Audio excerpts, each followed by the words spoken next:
Welcome back to another episode of Harmonious at Lunch, the show that fuels your business success. I'm Brandon Gano, your host and guide through the world of harmonious business growth. Today, we're unlocking powerful strategies with industry experts to help your business thrive. If you're a business owner, entrepreneur, or executive, you are in the right place. Join me and our incredible guest today on the journey to clarity, growth, and success. It is time to revolutionize your approach to business. Let's dive in with another episode of Harmonious at Lunch. Welcome back to some more bite-sized business advice. And you know what? It says in the intro, we're going to revolutionize the way you think about business. We're going to do that today. I'm calling my shot right now. We're talking a little bit before we start recording here about what is the one thing entrepreneurs give up the most that we also want the most? Time and money. We're going to unpack that today, and we're going to go into, why we're probably all doing it wrong, at least we are in the beginning, and how to get out of that rut and fix it, get to the other side of actually being a business owner. Enough of me babbling. I have an amazing guest with us today, Kevin Hoover. Before we go any further, Kevin, welcome to the show. Thanks for being here. Thanks, Brandon. Such a pleasure. So this is a big topic, right? Really, the topic we're going to talk about is the three buckets that every entrepreneur needs to fill in their business to be able to leverage and scale.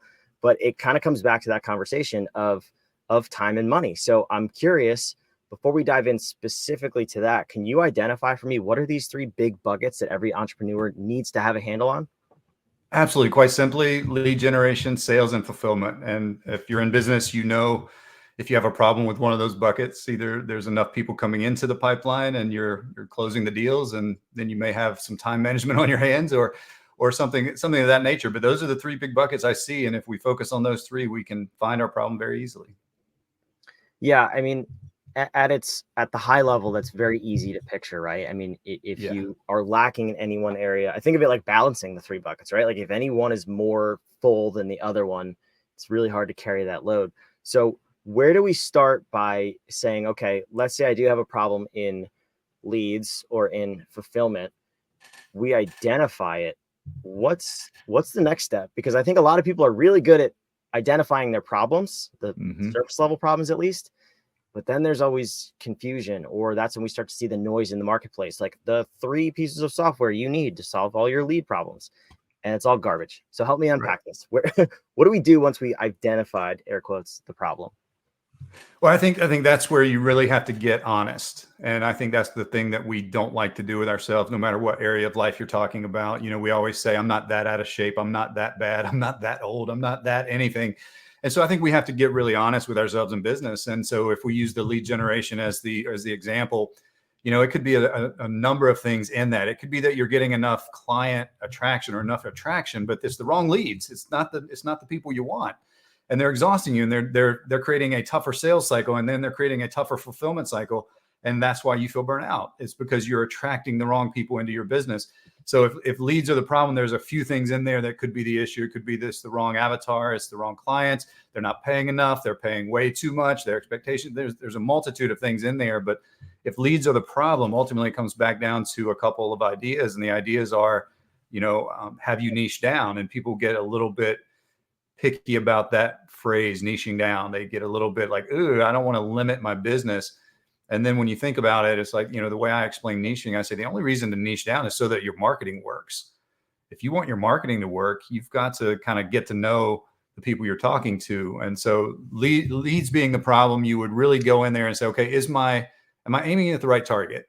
Are these the people I want to work with? Is this my ideal? Or is there a little bit of gray area overlap, inconsistency, sort of vagueness in my marketing that might attract people who are not ready for me yet, or not ready for my business yet, or ready for what I do, or maybe they're not willing to solve the problem that I solve. And so I think that is really the thing. What do I do next? Is you have to dig so deep into the problem that the truth is there for you. And it could be that, wow, I've created a niche that doesn't have the problem I solve, or I've gone into the realm of attracting people that just really exhaust me to work with, or I'm not really solving the thing that I do pretty easily and quickly.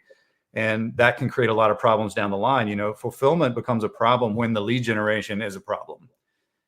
And that just flows in that way. So I think the next thing to do is, once you've identified that problem, you said, okay, my problem is in the lead generation bucket. I might not be getting enough leads. Great. What is the reason for that? The reason for that is probably that you're not resonating on a level of the people actually identifying that you help the problem they have. If time is the problem and you're not displaying that in your marketing, they may miss the boat altogether. So I think that really is the hard part about it, is once we identify that problem, getting to the point of truth and honesty on it, of why is this a problem for my business? And sometimes, if you've got a bigger company or a bigger business, it could be like, wow, we hired the wrong marketing person. Or it could be, wow, I partnered with the wrong person. Or it could be that I'm in the wrong business altogether. There's a vertical in business I should be focused on. And so I think that is really, identifying the problem generally comes pretty quickly and pretty painlessly. The next step is where it gets really sticky, and it gets really like, once your doctor says, hey, you need to lose 10 pounds or this outcome, the next step is the hardest, because you've actually got to get on the treadmill and start eating kale. And those are the two things that we don't want to do. That we don't want to get on the treadmill. We don't want to eat kale. But what's the other option? That, you and I have been around the block time enough to know that, the magic wonder pill is not going to be sustainable. So you actually have to move your body, and you actually have to consider what you eat. You actually have to sleep, and you actually have to do all these things that will prevent the outcome your doctors told you is going to come. So same thing in business. When we get to that point of saying, here's the problem, here's sort of the outcome we see coming if we don't fix it, the next step is we got to get on the treadmill. Interesting analogy, because I did both of those things today, and I happen to like them now. But a few years ago, when my doctor first told me that, I did not like them. So kale, I'll just be fully transparent. I didn't have kale. I have usually spinach or like a spring mix. Kale's a little weird. It has its place, but it's a little weird. Agreed. But when you start to do those things, you actually fall more in love with the process and then the long-term outcome than just saying looking at the sacrifice, if you will, of the treadmill and kale. So talk to me about this process, because this, I think, is what keeps people stuck in that operator role, not the owner role. And we give away our time freedom and our financial freedom as business owners as a result. So how do we start to look at, building, what I like to say is we build a process so that the treadmill and the kale, we're just going to roll with this analogy because I love it.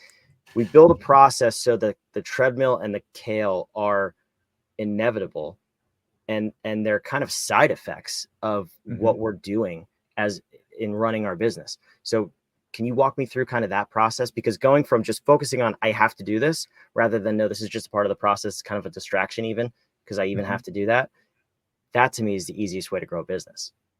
Absolutely. And I think we're, I can't speak for you or anyone else, but I can speak for me. I've never fallen in love with kale nor a treadmill. And I'm an avid, I do yoga every day. I work out because I'm 50, and it's kind of, you have to do that, but I'm not in love with the process. I'm in love with the outcome. And so when the outcome, when the results start to show up, it's much easier for me to say, I've got to do this to keep this outcome. So if you're in business, that would be money and time. Those would be the two wins that we get, the results that we get. So when you go back to the things that really build your business, it's like, create the niche. What is the niche? Go back to that, visit that. If lead generation is your problem, go back to that niche. And where it may seem elementary and it may seem, kind of two steps back, you've got to go back to that. No doctor is out there teaching you how to run. They're assuming you know how to do it, that you can go back to first grade and go, remember when your teacher used to say, go take a lap around the field, or whatever was the case, or run to first base, or run away from the monster, or whatever you were playing as a kid.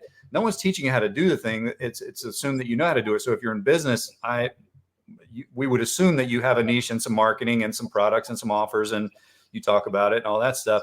But if you go back to that niche, and then you go back to your message and go back to your offer and go back to that foundational thing, you may need to relearn how to do that and integrate that in your daily life so that you get the results.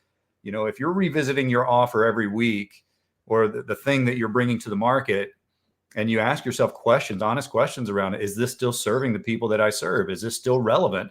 Has technology made this irrelevant in any way? If you're constantly visiting that, it's just like, I love this analogy. So if we go to the treadmill and you're like, wow, I run for 30 minutes and then I walk for 10. And then one day you get on there, and after 10 minutes, you're like, I don't think I can run anymore. But you keep walking and you keep moving and you keep going. You just stay on it. You're going to get some results. So I think if the results are what we fall in love with, and we're looking for those results, sometimes you have to go back to the beginning and just do it in baby steps. and ask yourself if you've niched down far enough. Is your messaging off in any way? Are you talking to the avatar you created? Are you talking to the reason you started the business? Are you sharing your origin story? Are you sharing the real problems that you overcome and the challenges? And then, and that kind of leads you to this path. But once you get those results, you know, if everyone gave, if you had $100,000 to spend on marketing this year and you knew out of that 100K, you were going to generate 500K in revenue, it would be really easy to write that check. But if you had 100K for marketing and you said, "Oh, I hope this works," there would be pause in that writing that check. So the results are really what we're aspiring to, you know, and that stays with us throughout the life of our business. We always want those results, and the results move and change and evolve and all that stuff. But that really is what we fall in love with. And it's really easy to do something when someone compliments you on your appearance at a party and they're, "Wow, you look amazing. What have you been doing?" Like, you're going to get up the next day and work out 100%, right? You're not going to not do that. So the same in business. If clients are coming to you and they're paying you and you feel like it's a fair trade financially and the time, and it's not exhausting, you're not burning out, your team is happy, all of that, you're going to keep doing the thing that works. And if you just keep assessing that, you'll keep evolving the business. And that's tough waters to swim in, but it's also what we choose as entrepreneurs, I think. Yeah. Now here's I guess the tough side of this conversation, because I've seen this both in business and at the gym, ironically, myself included. I'm totally guilty of this in both regards. You have the treadmill and kale, and you're a psycho and you do those things every day. You get the results, you go to the party, and the people start to compliment you, and the compliments start to come more and more often. Same thing in business. You have the money, you have the time, you're going on vacation more, you're more unplugged from your business. Then something happens. We get lazy. We stop doing those things that got us here in the first place, and we stop trying to be better, and we fall into a rut. And this personally, again, happened in both scenarios. This happens with our clients. That's typically why they're coming to us. And I've seen it at the gym that I go to. Then we fall back. We take a step backwards, and it's twice as hard to get back to that where we were than it was the first time. What do we need to be doing as business owners, as treadmill and kale eaters, to make sure that we're consistently focused on these things, and we make sure it's not on us as the leader? Because I think that kind of negates the time freedom piece. If you have to be the one carrying the torch and driving the boat, you're never going to have that time freedom, no matter how much money you have. So how do we make sure our businesses are always doing this so that we don't have to go back and forth constantly? I think it's the complacency is definitely a big problem. You know, you get to a certain level, especially, you know, money's coming in pretty consistently, sometimes on autopilot. I don't think it's really considered passive, because you have to still work the money angle in some way. But, you know, I think that's where you have to recheck in yourself. And a lot of times I think this is where I think it gets a little tricky, because in that situation, I find that business is not the problem. Life is the problem. Right. And so, I'll share a personal story. I spent 18 months traveling with my family in an RV, working my business. I worked 3 days a week from the RV. We traveled across, I live on the East Coast. We traveled to the West Coast and back 28,000 miles over 18 months. It was amazing. It was amazing. Right. Life was exciting enough that Tuesday, Wednesday, Thursday, I would sit in a beautiful spot and go to work. And the reason for that is the life outside of that office, so to speak, was so important that I was focused on running a full-time business, working part-time hours from Key West, from Zion National Park, from all these amazing spaces that we wanted to go. And so you have to find that motivation. And that's really where it comes, just like we were talking about earlier. You know, if you value that your time outside of your work enough, and you're doing enough with it, and you're not breaking your body down, you're not breaking your mind down, you're not in a ton of bad habits, you're being there for your family, the people you care about, the people you love, and yourself, and you're living what you would consider a healthy lifestyle as far as your mindset, your mental health, your physical health. That typically plays a role. Normally when people find that complacency, it's because of what they're doing on Saturday has become so unimportant that Wednesday is also now not important. And I think when you wake up Wednesday and you say, I'm really looking forward to XYZ on Saturday with these people, or with myself, or with, you know, then you've got to get your stuff done on Wednesday. And so I think I really believe that's it. I work with a lot of C-suite folks, a lot of high-level entrepreneurs, and when they come with burnout or they come with complacency or anything like that, the first thing I do is I look at their life. How much are you sleeping? It's an irrational thought to say I got exactly what I wanted and I hate it. It's just not rational. I set out, I left corporate to build this business and to have time and money. And now I've got time and money and I'm using my time in a way I don't like to use my time. And so I think when we really get to that and you start creating a life that reinforces the reason that you work, it's a lot tougher to get complacent. But when you're just kind of coasting through life, you get off work at 4 or 5 o'clock, 6 o'clock, whenever you get off work, and all you're doing is waiting to go to sleep so you can wake up the next day and do it again. Like there's a disconnect in why you're doing this. You could probably do that and be happy working for someone else, not really running your own thing. So I really think that that's where the line between being an entrepreneur, because of the little magic boxes that we all carry in our pockets and allow connectivity all the time, there's no line between our business and our life until there is. And so I think that I find that the complacency in business is just a simple way of saying, I'm no longer satisfied with the bigger picture of life. And we've got to look at where the disconnect might be. Again, it's that outcome. I will get on the treadmill if I know I'm going to a dinner party Saturday and my buds are going to be like, you look amazing. What's going on with you? What are you doing? Oh, that feels good at my age. It feels good, at any age really. But also I want people to do that about my business. How are you living your life? How do you get to go all these places? And how are you paying for this? This was the question most people ask. and I said, well, I've designed my life first. And then I built the business that supports that. And then that can go up and down. My son's 9, he's in school. So now we're finishing up school. So I haven't been really like outliving what I would consider a really exciting lifestyle for the last few months, but summer's coming. We'll be out of school. What are we going to do there? And that's exciting, but I have to work now for July, so I think that's it. Complacency sets in when there's an unplugging in some way. And some people find it in their marriages. Some people find it in their kids grow up, empty nest syndrome. Some people find it at retirement. Some people find it that a lot of people find it actually where they left a situation in corporate where they didn't want to be. The leadership was wrong or anything, or the company was going down a weird path or something like that. They start their own business and they create exactly what they left. And they become the boss they didn't like. They become the company they didn't care for. And now they're leading a team that feels the way they felt. And that on the subconscious level will just grate at us and create dissatisfaction. And so I think if you're in complacency and you're saying, I'm no longer motivated to do my business, look at your life. Where are you no longer willing to full potential your life? And are you coasting? Because you only coast one way. And if you're coasting in your life, you're going to coast in your business. Yeah. And that's just, I found that to be true so many times. It's alarming. Yeah, no, it definitely resonates, especially with my past too. I'm thinking of that. And it begs the question, I don't want to touch your buckets because they're your buckets, but is there a fourth bucket of purpose? And, if we're not in line with that purpose, it doesn't really matter what the rest of your business is doing, because if it's not fulfilling you and it's not fulfilling your God-given purpose on this planet, you just won't chase it. But not only you, like your employees too. I fully believe that you need to build a holistic organization. They need to be just as fulfilled as you do. So you tell me, they're your buckets, they're not mine, but should we have a fourth one? I see where you're coming from, and I agree. Here's the thing that might shift that a little bit. So when we look at these buckets and we say, okay, what's in these buckets? So we got the buckets: lead gen, sales, fulfillment. What's in these buckets? People. These buckets are full of people. And everyone in the entrepreneur space, if your purpose is not people, you're going to miss 100% of the time. Yep. You will miss.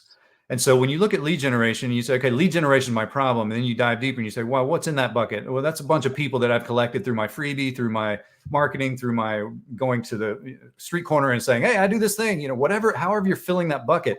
But then you look at that bucket and you say, wow, these are all people in here. Let's connect deeper. What do these people need? Why did they come here? Why did they say yes? Why did they opt in? Why did they, what is it that they brought to the table? If you're not feeling a sense of purpose that people are saying, I like what you're doing and I'd like to know more, you've got a problem, not the business, right? If you're looking at sales and saying, wow, these people are saying, I like what you're doing, I'd like to know more. And then I get there and they go, yeah, okay, not for me. right? We're now not serving the people who've said yes, and we're not communicating our business on a level that makes them want to buy our thing or buy our solution. And then same in fulfillment. If fulfillment is draining you, imagine what it's doing to your clients. Just imagine. If going through your fulfillment process, meaning your delivery of your brand promise, if going through that exhausts you as the founder, imagine what it's doing to the people who bought it. They're probably seeing minimal results. They're probably feeling unfulfilled. So I think when we zoom out and say, should there be a fourth bucket? Probably. I agree with you, probably.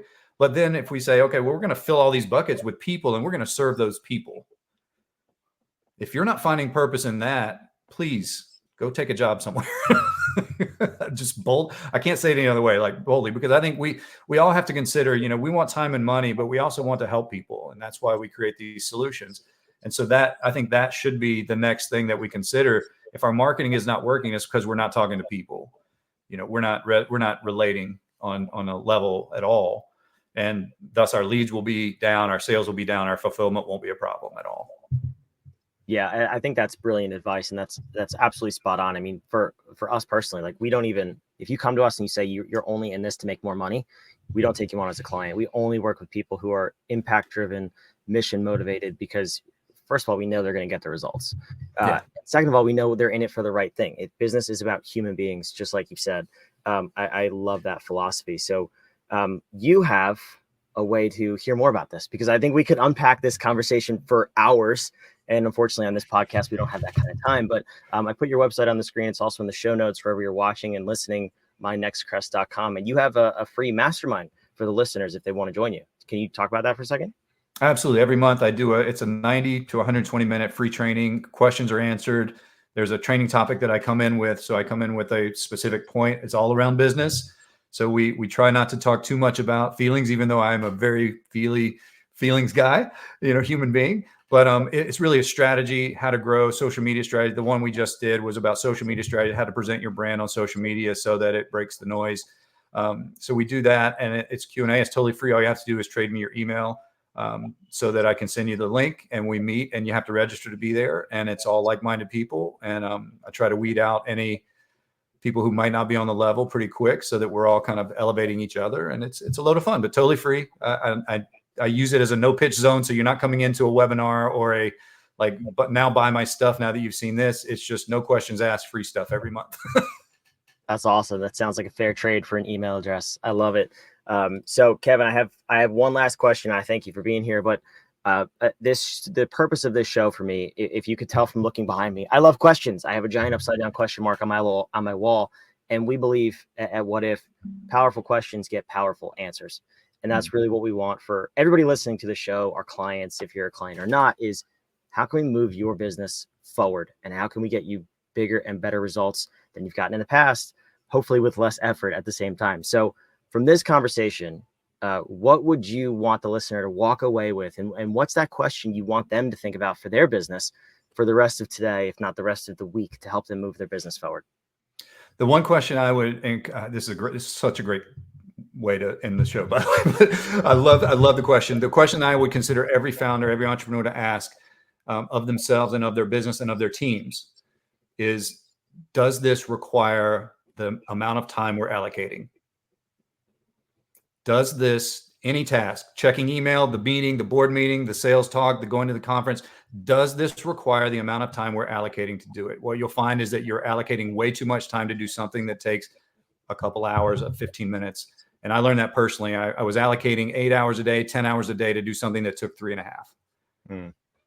Yeah, that's a powerful question. That's the one resource we don't get more of is time. You can always make more money. You can always hire more people, buy more things. You can't buy more time. So I love that question. Kevin, thank you for being a fantastic guest on Harmonious at Lunch. Oh, thank you for having me. It was such an honor. For those of you watching and listening, wherever you are, make sure you subscribe. We love bringing this show to you every single day of the week to get you outside of that box that you find yourself in and help you grow your business 20 minutes at a time. Every little bit will help. So start thinking about that question. Think about how much time you're spending in your business, and can we get you out of your business and be the owner, not the operator. We'll see you on the next episode of Harmonious.